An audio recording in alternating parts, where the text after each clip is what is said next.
I'm Ted Seides, and this is Capital Allocators. This show is an open exploration of the people and process behind capital allocation. Through conversations with leaders in the money game, we learn how these holders of the keys to the kingdom allocate their time and their capital. You can join our mailing list and access premium content at capitalallocators.com. My guest on today's show is Sachin Khajuria, a former partner at Apollo and 25-year veteran of private equity who recently authored 2 in 20, a fantastic insider's account of the private equity industry. Our conversation covers Sachin's rationale for writing 2 in 20, the strengths of private equity, areas for improvement, and needs for change. We discuss the defining traits of the industry across the sourcing process, depth of research, use of operating executives, ability to pivot, and democratization of alternatives. We close by discussing opportunities and risks going forward and Sachin's application of his insights to investing at his family office. Before we get going, we're just 2 episodes away from the end of Season 1 of Private Equity Deals. If you're an allocator, private equity manager, banker, or a student of deals or businesses, this show is for you. Search for Private Equity Deals on your favorite podcast player and subscribe. As soon as you do, you'll get a chance to listen to Advent International's star Trisha Glynn discussing a corporate carve-out. Please enjoy my conversation with Sachin Khajuria. Sachin, great to see you. Great to be here. Thank you, Ted. Well, why don't we talk about your background that led you to writing this book? So I'm an investor, 25 years as a partner at Apollo. I'm now a limited partner at a number of firms managing my family office. And prior to that, I spent a few years in investment banking at the start of my career, but mostly an investor for most of my life. And it struck me that a lot of my friends who are doing great in their own professions, medicine perhaps, or academics or what have you, started to invest as they progressed in their own careers for their retirement, for their life goals and so on. And yet, for some reason, they didn't really understand or have heard much about private equity, even if they came across it in a professional context. And so it occurred to me over the years, we should try to get more people with a baseline level of understanding of private equity, not necessarily from an academic, technical point of view, and probably not even taking sides, but more about what is it really like on the inside as someone who's in the GPs, as well as an LP, and now, of course, an LP across multiple firms. And that's what led me to the idea of writing this book, which really should be for everybody who either has a pension or a retirement plan that may be going into private equity or may meet private equity in their business. So from taking your experience over those years into writing this book to show the inside of how these work, what was your perspective going in? Constructive, because I believe in what I'm writing. So constructive but realistic. And the way I would describe it, Ted, is trying to hold a mirror to the industry. What are the good things you see as we all look in the mirror? Hopefully a few good things. Probably a lot of things that we wish were better. And maybe a couple of things that we wish just weren't there. And so when you look at it from that kind of lens, holding a mirror to the industry, much like the industry does when it looks at a target, looks at a company to invest in. It's not just looking at all the bad stuff or the good stuff. It's trying to get to the truth of what do we really see? Do we see a business that has strengths? What are they? What are the things that could be done better? What are the weaknesses? And is there anything drastically wrong that needs to change more urgently? And what are the opportunities? And so I tried to look at the industry from that perspective, constructive but realistic. Well, let's break that down. Let's start with the good.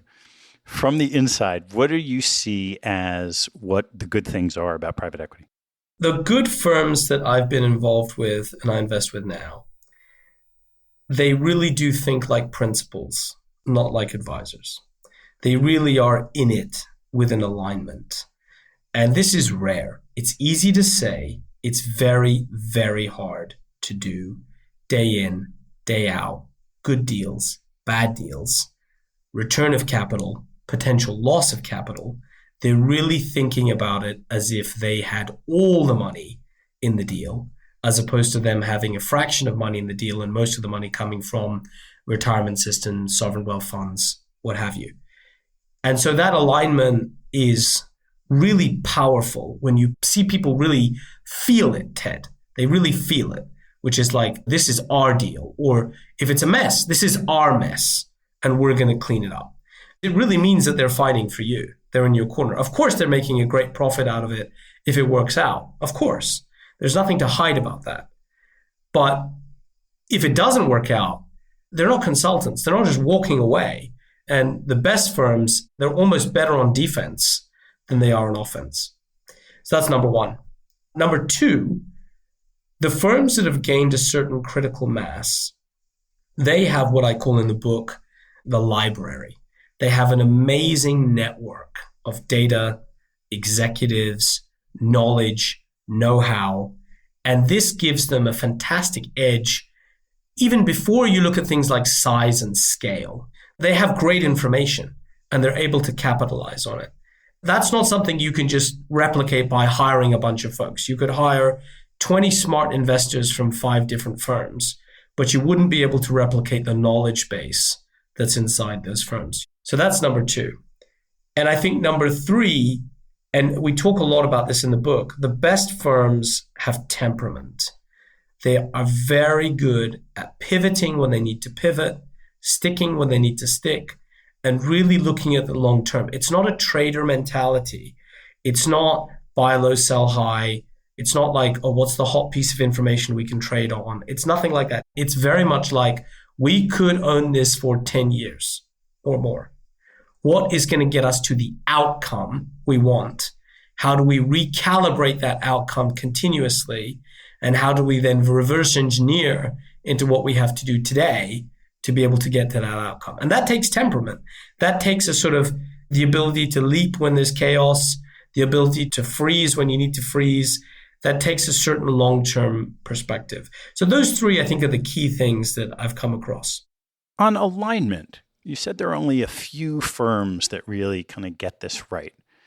You could look at the economics, you could look at the structure, and firms generally have variations of a theme, but the same economic structure as it relates to, say, alignment with their LPs. So what is it about those few that get it right that differentiates the ones that don't quite get it right? Well, in a rising market, you're going to find all private equity firms or most good private equity firms doing well, whether you're looking at their buyout strategy, their credit strategy, infrastructure, real estate, and so on. It's when things get difficult that you start to see bifurcation, you start to see the tide going out, etc. And that's when the culture at the firms, which absolutely has to come from the top, is really witnessed. That's when they have to bare their teeth because things are difficult. It's not easy to just buy a company, put some debt on it, wait 5 years, make a double, and then move on, right? And I agree with you 100%. Most firms have 2 and 20 or some variation thereof. How come some can't beat the S&P, whatever time frame you look at, and some can? Some continue to provide 500 basis points, 1,000 basis points above the S&P for long, long periods of time. How is that? And it absolutely goes to the culture. And it's such an overused word. It's almost like you can dismiss it like, culture, yeah, okay, whatever. But what I mean is it's really the day-to-day, Ted. It's the blocking and tackling. It's not the sixes they're hitting. It's not the home runs. It's the day-to-day. Are they really living the deal? And that comes from the folks at the top who've probably been around a long time, or if they've been trained by the founders of these firms. They breathe it, really. That is what makes the 2 and 20 work. You can have the formula, but it doesn't mean you can actually make it work. And that's why I go to the fact that this is really a people business. There's nothing automated about it. There's nothing that a supercomputer can replicate. There's no ETF version of private equity or private markets more generally. It's a people business, and therefore you have to understand the traits and DNA of those people, because it's those people that are going to make the 2 and 20 work or not work. I'd love to hear an example of something you came across, whether it was somewhere you worked, somewhere you didn't work, someone on the other side of the table, where you saw something that was revealing of the opposite of what you just talked about, that they weren't doing things for the right reasons. I'm not going to name names of firms, of course, and I've worked at several firms, so we shouldn't make assumptions where this is from. There's a deal at investment committee and a number of the partners are against it because the data doesn't support the thesis, or at least there's enough doubt in the thesis that at the purchase price that's mooted, there's not enough room for error in that purchase price to be as wrong as one could reasonably be wrong, if that makes sense. Unless there's like a Hail Mary solution that comes out from nowhere. But because of relationships of the partner or partners involved leading the deal, they get it through. The comment being, well, we're doing this, or we're going to make so much money, we're going to do this. And that did reveal to me, you're basically bypassing the best bit of the firm and the culture to get the deal done. Now, fortunately, I must say, extremely rare. But also, equally, unfortunately, in both cases resulted in a very poor outcome, in fact, capital loss. I'd love to touch on this relationship between the library, as you said, all these resources, and just the size of the firm. Sure. It has multiple dimensions. So first, let's look at not necessarily size, but scope and scale. If you do one strategy, if you're a one-trick pony, even if you're amazing at it, you're going to limit yourself in scale until you start to do other things. We've seen that. Go back to the beginning of my career. You had TPG, you had KKR, you had Apollo, you have Blackstone, you have so many amazing firms. Not all of them were the same size or had the same CAGR 25 years later. And so when you look at that, you see one of the reasons that some of the firms grew much more powerfully than others did was, yes, their core strategy worked out well, but they also diversified. They went into other things that they either knew and did more of, or they hired great talent from the outside to merge with their own culture and pursue a new set of strategies too. So they may have gone into life sciences or infrastructure or more credit. And the more products you have on offer, the more there's on the menu, the more you learn about the ingredients, the more you learn about the flavors, if you will. And so the more strategies you're running, the different kind of information you get, but also the different lens of information you get. You could be a supplier to a particular industry in your credit business, but in the equity of a competitor in your buyout business.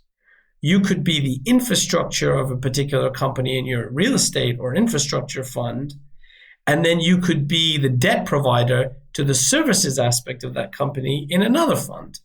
Or maybe you have a social impact strategy that's investing in that too.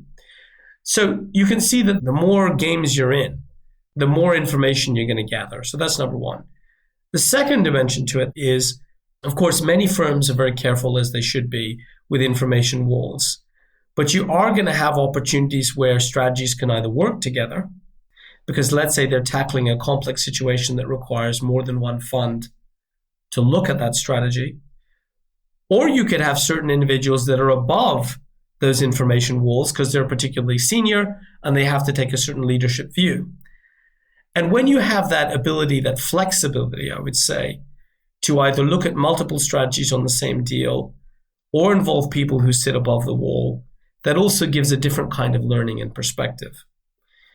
The third dimension I'd put to it is, of course, that even after you've sold a business, I think some of the best firms continue to monitor those industries. Not necessarily that same business that they've just sold, but certainly that industry.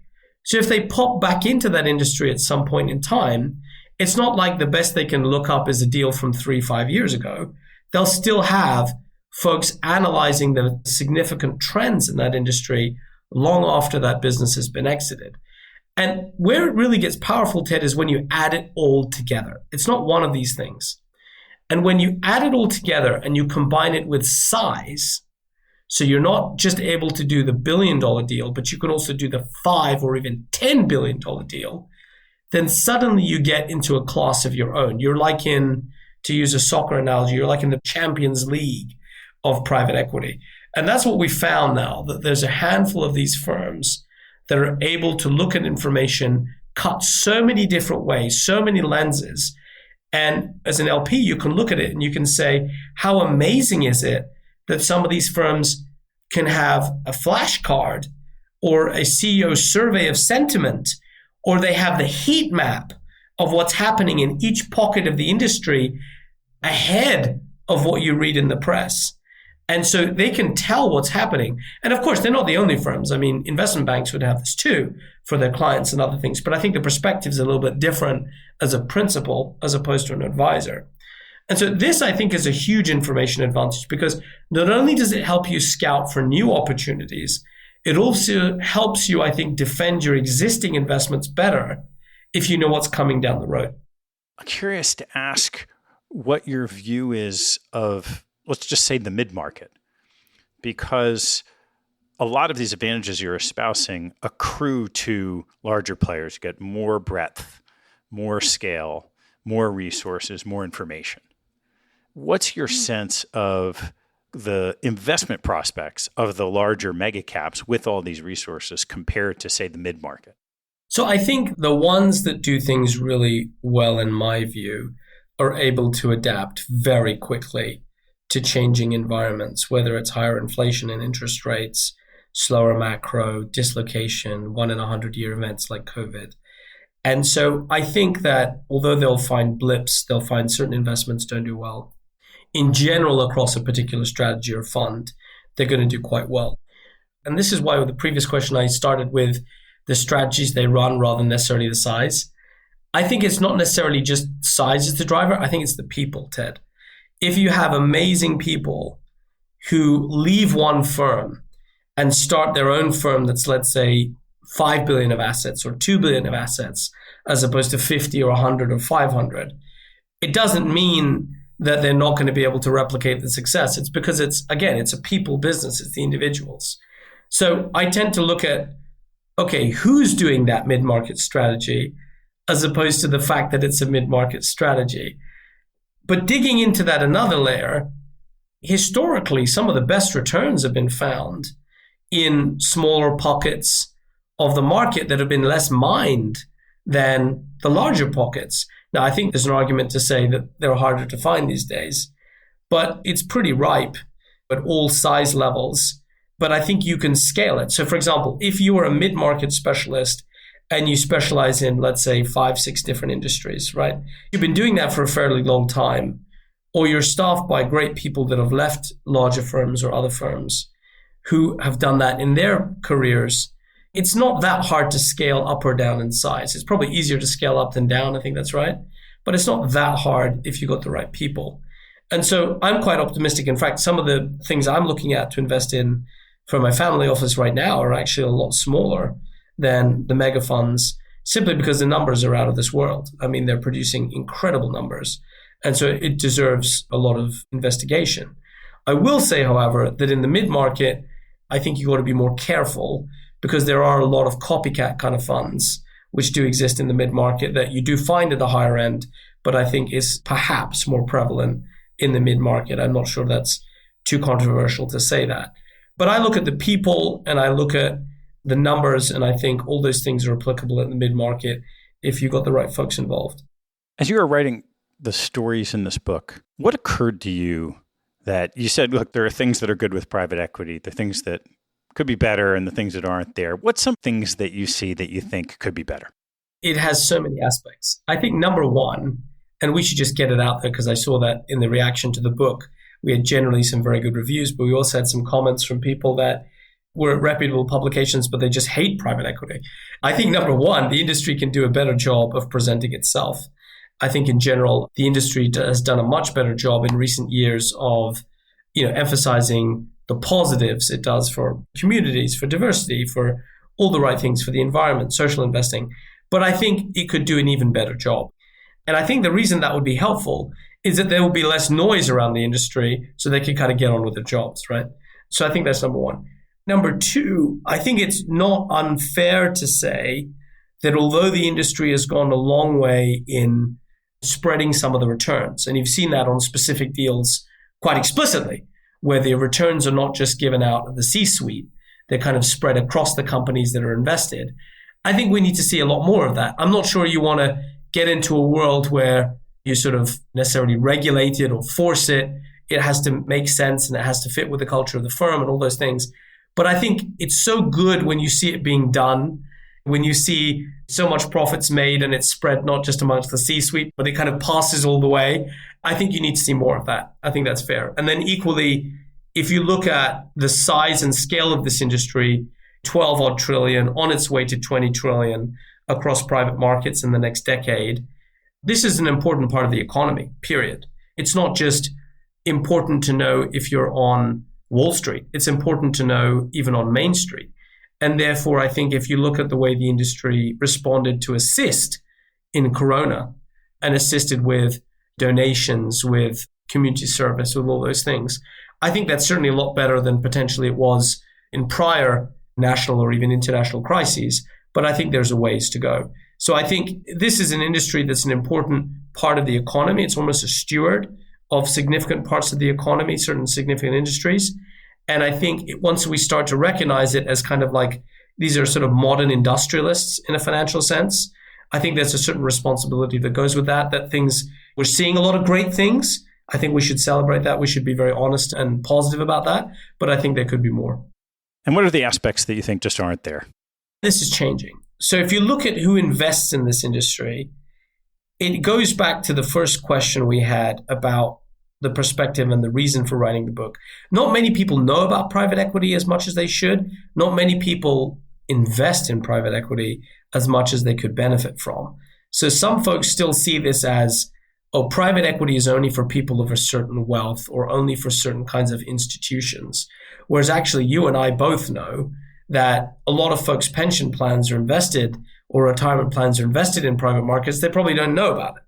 And so what we don't have, being honest, and I think it's getting increasingly urgent, is a very good baseline understanding of private markets for everyone in the same way that people know about public markets. Why should you only know about the acronyms that make up Apple, Amazon, Microsoft, Alphabet, Google, etc.? You need to, as somebody with a retirement account, know about Blackstone, Carlyle, etc. You should, because these are kind of the equivalent of those big tech names that I talked about. It's big finance, or it's what I call, mainstream active asset management. And so that is just missing, because if you asked most folks who maybe dabble a bit in their pension, or they keep an eye on their pension, or maybe even they're slightly active investors, they do a little bit of stock trading, they'll have a sense of should I be buying Disney? Should I be buying Apple? Should I be doing this? And then you say, well, what about private equity? And no, got no idea.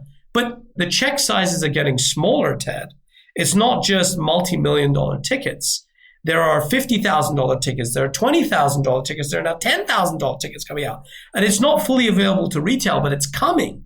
And so I think ahead of that, there should be education for everybody. And again, I think that what that will do, in addition to better public relations, better communication, it'll lower the noise and it'll help people find private equity more accessible. And that's what I think is missing at the moment. I'd love to dive into some of your thoughts, being inside the industry, on aspects of the process. So on sourcing of deals, you hear a lot about the word proprietary. Everyone wants a proprietary deal. What did you see being inside the industry of how deals actually get sourced? It's a fantastic question. I think the reality is that firms of a certain reputation, so firms which are well known, of which there are many, many firms, and certainly firms of a certain size, certainly as soon as you start to do deals which are like $1 billion per deal or more, right?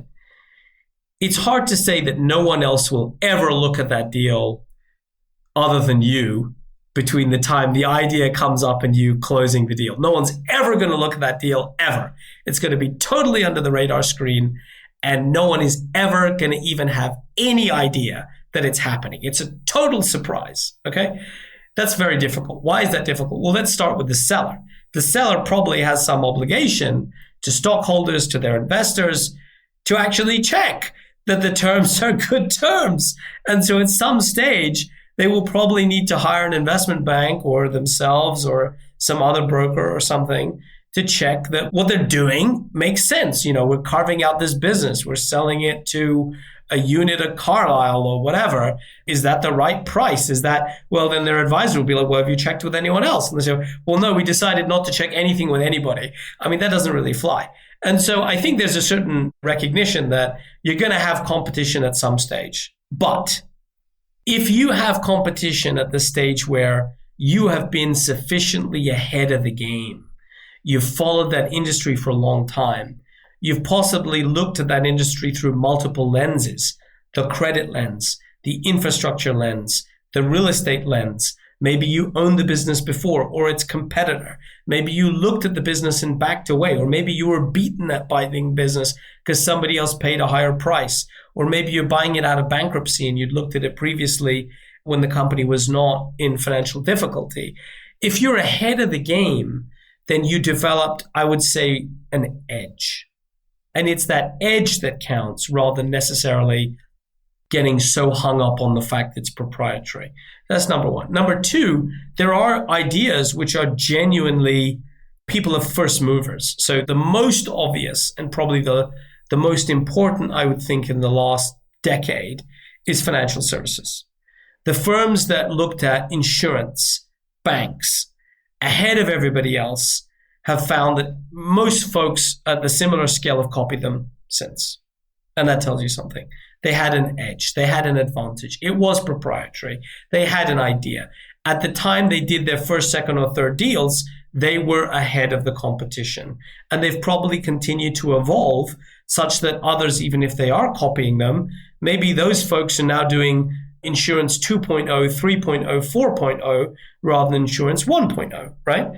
Similar with energy. A lot of people, when I started investing, were looking at energy in a certain way. Then a bunch of people started to do energy in another way. And it was really pretty pioneering. The same thing, let's say, in pharma, buying drugs which are ex-patent or funding new kinds of drugs in life sciences. Or another great example, actually, probably another enormous one of the last 20 years is infrastructure. The folks in Australia had this idea to do infrastructure, toll roads, airports, towers, when everyone else thought it was a crazy idea, frankly speaking. And I saw it firsthand. Like, what are you talking about? You can't use project finance principles. This is a leveraged buyout. You've got to use high yield bonds. What are you talking about? You can't do that. So there are firms that have proprietary ideas. At the time they've consummated almost any of their deals, closed any of their deals, they're going to have competition. But it's about being ahead sufficiently, either in the idea or in the preparation, or ideally both, that actually you have the best chance of winning. Unless, Ted, somebody overpays so badly that you'd actually rather they bought it, and then you'll maybe see it the second time around. You talked in the book about the exhaustiveness of the research process that goes into finding these deals. And I'd love for you to give some color on what that looks like. So a lot of it is pretty under the radar. You have folks in these firms who are toiling away, getting to know sectors way before the sun starts shining. They could be out there attending conferences, industry events, talking to CEOs, building up a Rolodex. Can take 2, 3, 4 years. And it could be 2, 3 years before they even look at a deal or start to discuss. I mean, I saw that with infrastructure where, again, the folks down in Australia were talking to people about doing things like carving out telecom towers and buying airports. And it took years for the sellers to get interested in these ideas. And of course, it cost them time, money, and effort to invest that resource in developing it. But when they did and it came off, they were miles ahead of everybody else. The same applies for insurance. The same applies for life sciences. And so a lot of it is kind of patient, careful, not particularly glamorous research that's like, what is the thesis that we have? What are we going to present to the investment committee that is different? What's the edge I'm trying to create, sell, grow, develop? And that's basically taking a blank sheet of paper and trying to come up with something new. So it takes a while, and the early stages are not necessarily that high profile, but that's probably where the hardest work happens. The use of operating executives is far more ubiquitous than it was some time ago. How does the relationship work with the operating executives, the investment deal makers, and then the company in a lot of these firms? When it works well, it's seamless. you don't look at one person and say, oh, is that guy from the deal team or is she from the operating executive side? It should be seamless. And naturally, people will lean towards their area of expertise and where they think they can help. And so if you have one person who's more a capital structure kind of person, but has good insights on the operating side, and one person who's more an operating person, but has insights on the financing side, ideally they work together. And generally, I've seen it to be pretty seamless, because when it isn't, those relationships tend not to last very long and the teams tend to change. You mentioned that some of these large firms are really good at pivoting when needed, conditions change.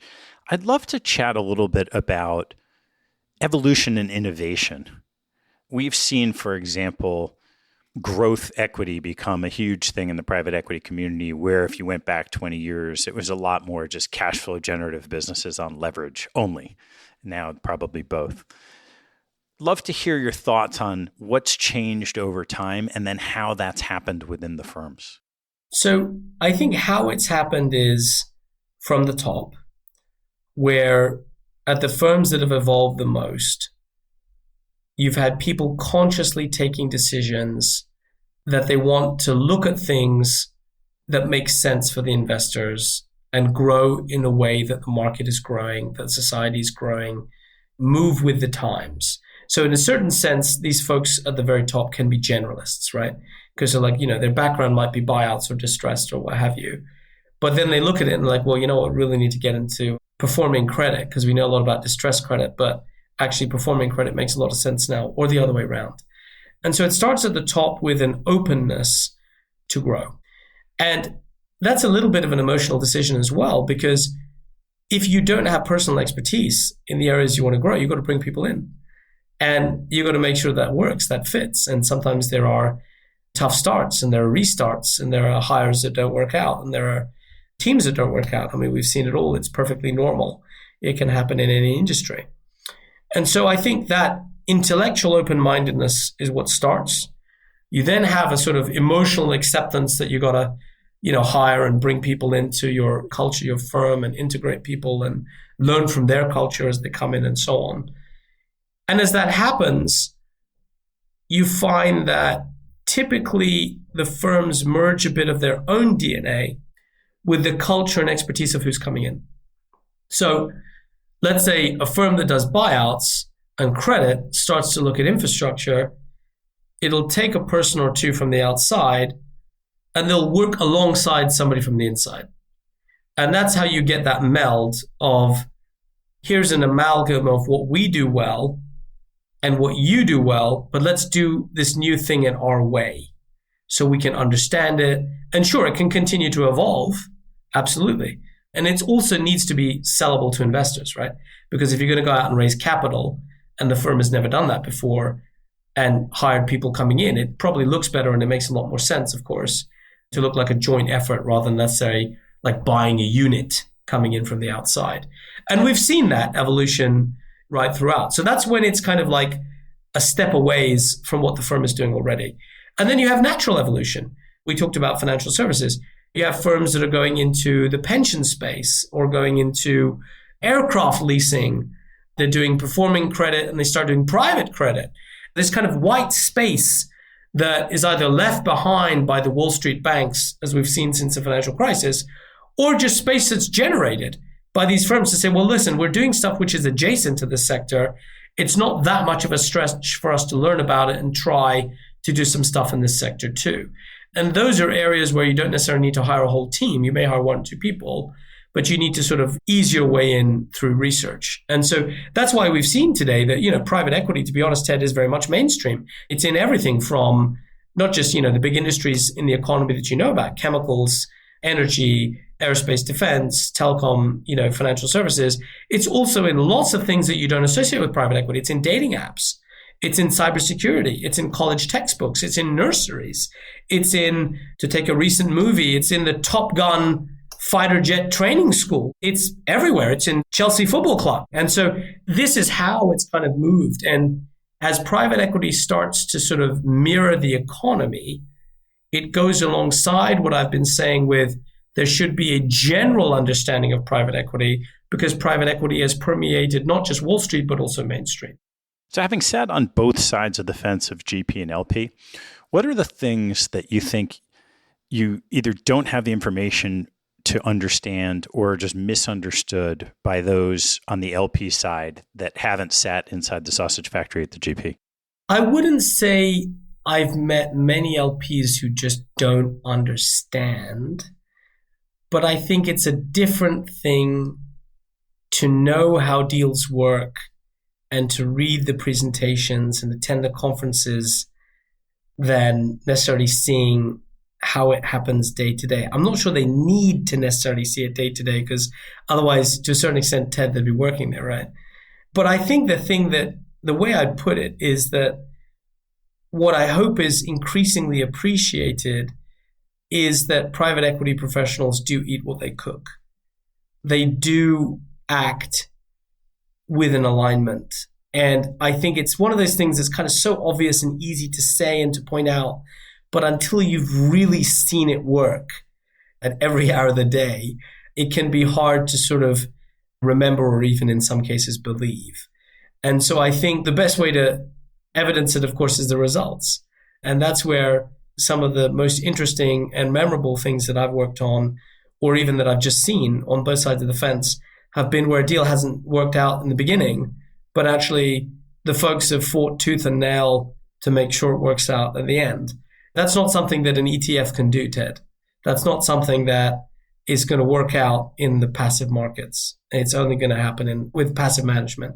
It's only going to happen with highly active management.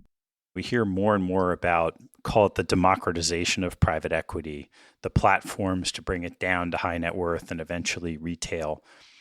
As that money seems to be flooding into the industry, how do you see it changing what happens with these firms and their ability to go out and deliver the way they have in the past?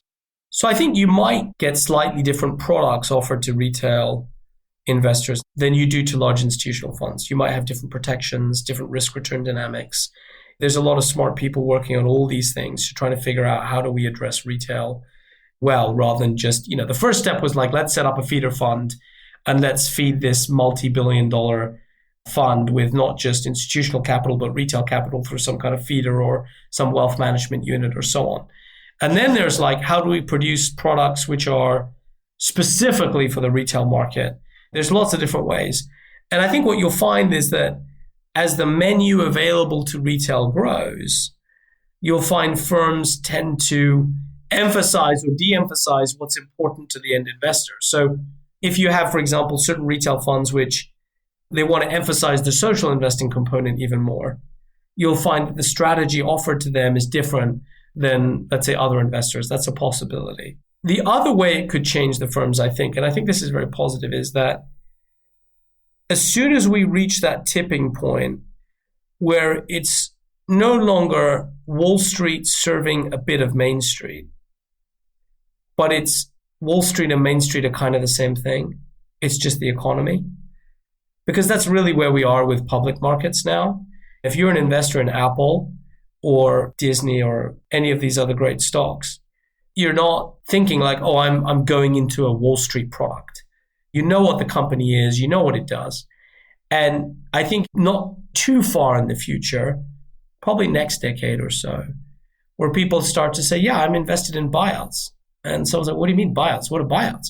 Well, I put, $10,000 into this buyout fund that kind of buys companies. It keeps them private, so you don't get the daily share price movement. Maybe I don't understand everything about it, but they basically add some leverage to it and they try and sell the companies after 5-10 years. And I get a profit off it and they take some of the profit for themselves. So, the more everyday the lexicon, the language becomes, the more the firms will become themselves every day. And you're starting to see it. If you looked at the websites today of the major firms versus those same websites even 5 years ago, it's not even close, okay?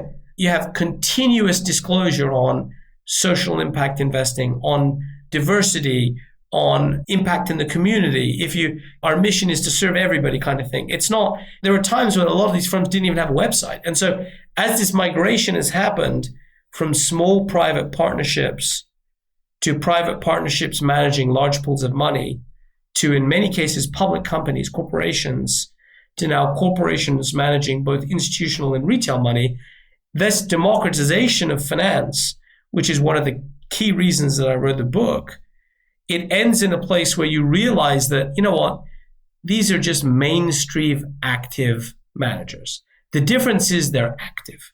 You've got passive investment, you have active investment. The passive investment guys, a lot of them do a great job, BlackRock and so on, Fidelity, Vanguard, whatever. And a lot of these private markets investors, rather, they're just active investors, but they're also enormous. And so how do I construct my own portfolio that balances not just a bit of, let's say, treasuries and stocks and some real estate, but also introduces a bit of private markets into the pie chart so I can access all of these things in a way that makes sense for me. And that's what I would hope all investors can learn in the coming years, which is not just, oh, I got a pension, I got a retirement plan, what do I put in stocks, what do I put in bonds, should I buy my house, should I buy another piece of real estate? These are my only objectives. To also thinking, should I put 10, 20, 30% into private markets? If so, and it's an if, how? To whom? Who's the Amazon of infrastructure? Who's the Apple of buyouts? Who's the Microsoft of distressed? That's what we really want people to get to. So as you look out at the potential for that to happen and broadening out these portfolios, we're also looking at a market environment that is more challenging than it had been in the past. Prices up, rates going up, leverage down, as you mentioned earlier. How do you think about, in your own investing, the opportunity set from here going forward? So right now, one of the best risk returns is in what I call hybrid capital, or some firms call it tactical opportunities, or things that have a lower possibility of default, right? The chance of losing money is lower, and perhaps you give up a bit of upside. That's quite a good risk return. If you can punch out 15% IRRs, even with inflation where it is, even with rates where there are, but the chance of you losing money is extremely low, that is a good risk return. I wouldn't have said that a number of years ago, when actually you could probably add 1,000 basis points to it if you're in the right buyout strategy. And a lot of buyouts these days, as we found in the financial crisis, are being done with less leverage, or in some cases, no leverage, temporarily, possibly. And so you have to pivot as a private investor. You have to pivot as an institutional investor. You have to pivot, frankly, as a pension fund too. You absolutely have to pivot, because the next 2, 3, 4, 5 years are not going to be the same as we've had either pre-COVID or even through COVID. And so I'm looking at those kinds of opportunities. So that's number one. Number two, let's recognize that a lot of things are a lot cheaper. Let's look at technology. If you look at a firm like a Silver Lake or another fantastic technology investing firm, the prices at which they're looking at today in the technology space, which is just about everything, right? It's just so much lower than it was a few years ago. So there's a slightly contrarian aspect of it too, where I think you've got to be careful how you size it. You don't want to go too large in your pie chart. But if you can size it right, looking at stuff that is just generally a lot cheaper and what makes sense in that, I find attractive.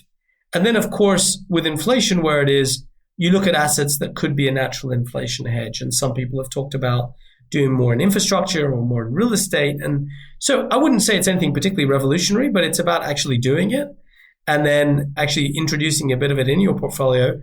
And then conversely, it's about rotating out of stuff that maybe doesn't make sense anymore.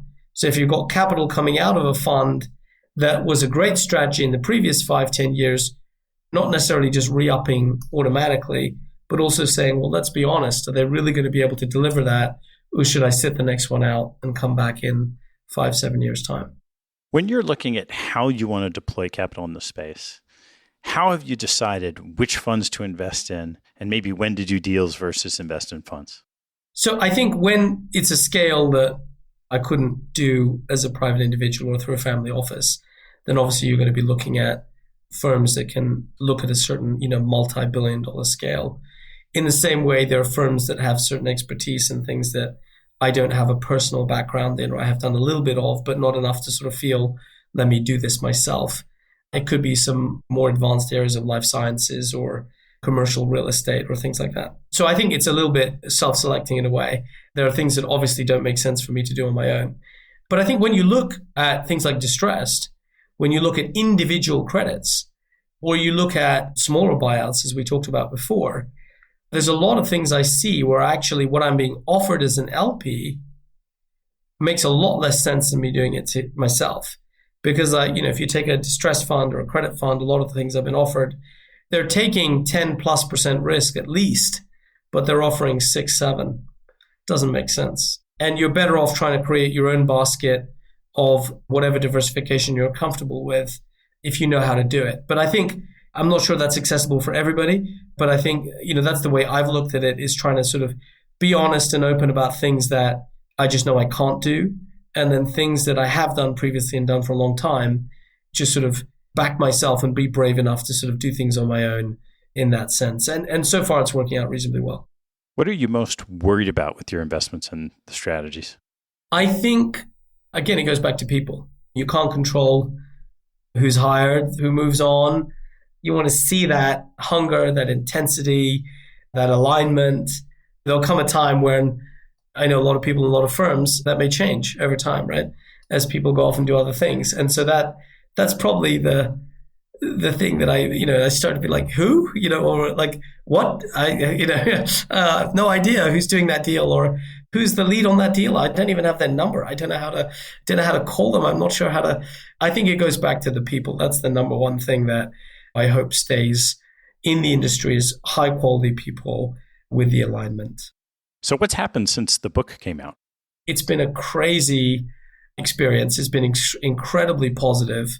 It has worked out pretty well, with thousands of copies going across the board from regulators to corporates to individuals. And there's been a lot of talks. There's been a lot of private talks at corporates who've said, we don't necessarily want to sort of advertise this, but can we'll buy 300-500 books, whatever. We'll distribute it to our company. And can you do a couple of 1-hour private talks where we ask you everything we really wanted to ask, and get at least one person's perspective on it, one insider's perspective. So I think that's number one. And then number two, as you've seen, the market environment has been a little bit more challenging. So I've tried to make sure I don't take my eye off the ball on my day job, which is actually investing.